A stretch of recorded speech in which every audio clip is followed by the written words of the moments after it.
नमस्कार मंडळी. हो, तुम्ही थंबनेल पाहिलात ना, अगदी बरोबर आहे. आज आपण ना फक्त 3 टोमॅटो किसून संपूर्ण कुटुंबासाठी पोटभरीचा पौष्टिक नाश्त्याचा पदार्थ बनवतोय.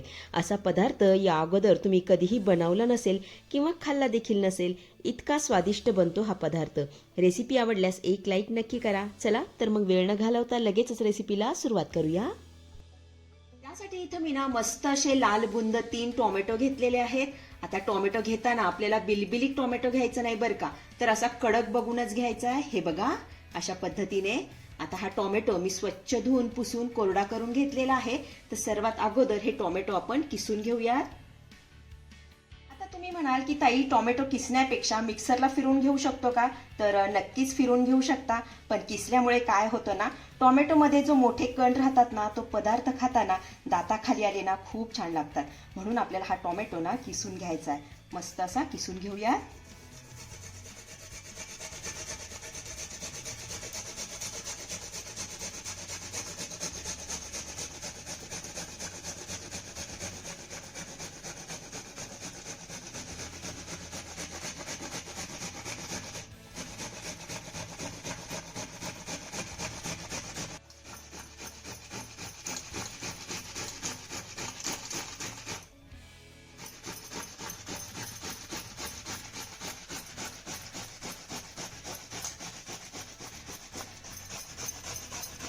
चला तर इथे आपले ना 3ही टोमॅटो मस्त असे किसून झालेले आहेत. हे बघा. आता हे किसलेले टोमॅटो ना आपण थोड्या वेळासाठी बाजूला ठेवूया आणि एक छोटंसं वाटण तयार करून घेऊया. त्यासाठी छोट्या मिक्सरच्या भांड्यामध्ये 3 ते 4 हिरव्या मिरच्या घालतेय. त्यानंतर 7 ते 8 लसूण पाकळ्या यामध्ये घालूया. अर्धा इंच आलं घालायचंय. अर्धा चमचा धने घालूया. सोबतच अर्धा चमचा यामध्ये आपल्याला जिरे घालायचंय. त्यानंतर 7 ते 8 कढीपत्त्याची पानं यामध्ये घालायचंय आणि सर्व साहित्याचं मस्त असं वाटण करून घ्यायचंय. तर इथे आपलं हे वाटण करून तयार झालंय बघा. आपण आता हे किसलेल्या टोमॅटो मध्ये काढून घेऊया.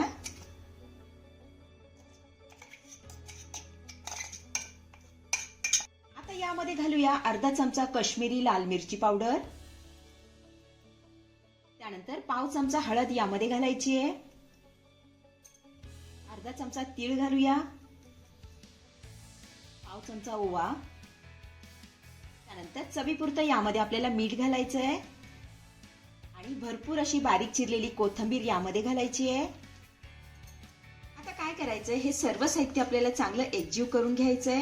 हे छान असं मिक्स करून घेऊया.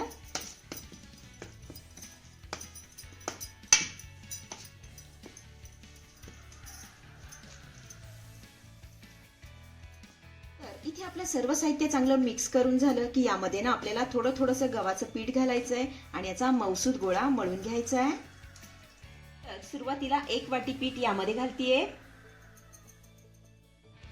छान मिक्स करून घेऊया.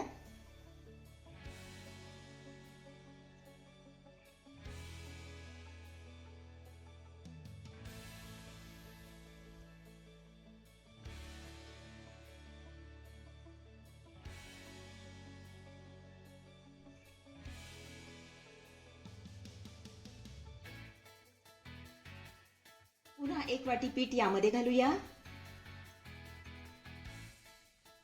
छान मळून घ्यायचंय.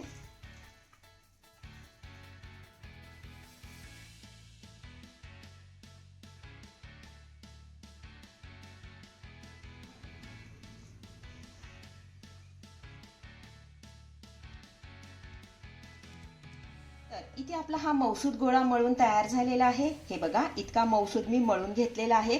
तर हा गोळा मळण्यासाठी ना मला एकूण ना 2.5 वाट्या गव्हाचं पीठ लागलेलं आहे. आणि हो, हा मळत असताना यामध्ये आपण एक थेंबरही पाण्याचा वापर केला नाही बरं का.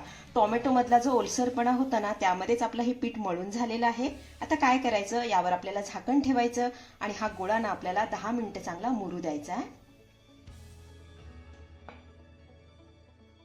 तर इथे 10 मिनिटं झालेली आहेत. यावरचं मी झाकण काढतेय. तर इथे पीठ आहे ना छान असं मुरलेलं आहे. आता काय करायचं, यावरती ना आपल्याला थोडंसं तेल घालायचंय आणि हे पीठ पुन्हा चांगलं मळून घ्यायचंय.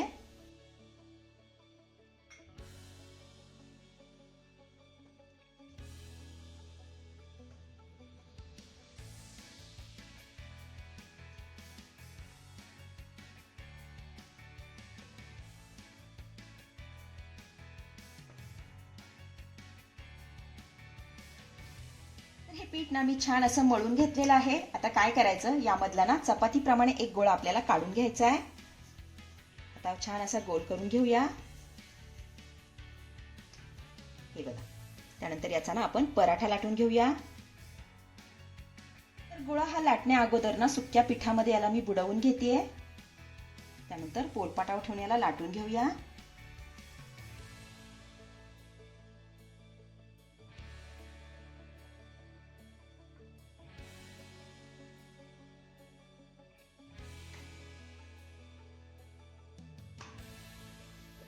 गोळा आपला थोडासा लाटून झाला की यावरती ना आपल्याला तूप लावून घ्यायचंय. हे बघा अशा पद्धतीने. त्यानंतर चपातीप्रमाणे याची आपल्याला घडी करून घ्यायची आहे आणि यावरती देखील तूप लावून घ्यायचंय.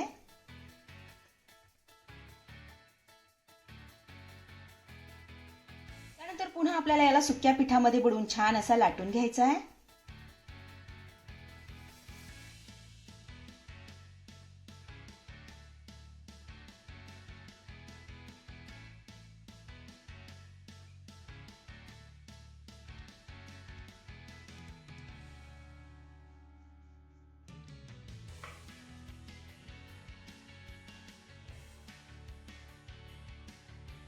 तर इथे आपला हा पराठा ना मस्त असा लाटून झालेला आहे. आपण आता याला भाजून घेऊया. त्यासाठी तवा देखील आपला चांगला गरम झालेला आहे. आता यावरती ना आपल्याला थोडंसं तूप लावून घ्यायचं आहे. तूप छान असं पसरवून लावून घेऊया. तर यावरती ना हा पराठा घालतीये. त्यानंतर हा पराठा ना आपल्याला आलटी पलटी करत दोन्ही बाजूने चांगला खमंग खरपूस भाजून घ्यायचा आहे. पराठ्याची एक बाजू चांगली भाजून झाली की यावरनं आपण तूप लावूया आणि हा पराठा पलटी करून घेऊया.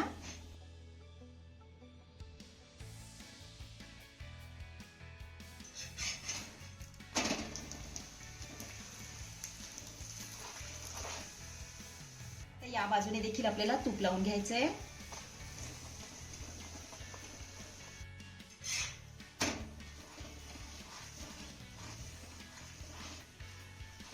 पराठा आलटी पलटी करत दोन्ही बाजूने चांगला खरपूस भाजून घेतलेला आहे. आपण आता हा काढून घेऊया. आता अशाच पद्धतीने सगळे पराठे मी बनवून घेतेय.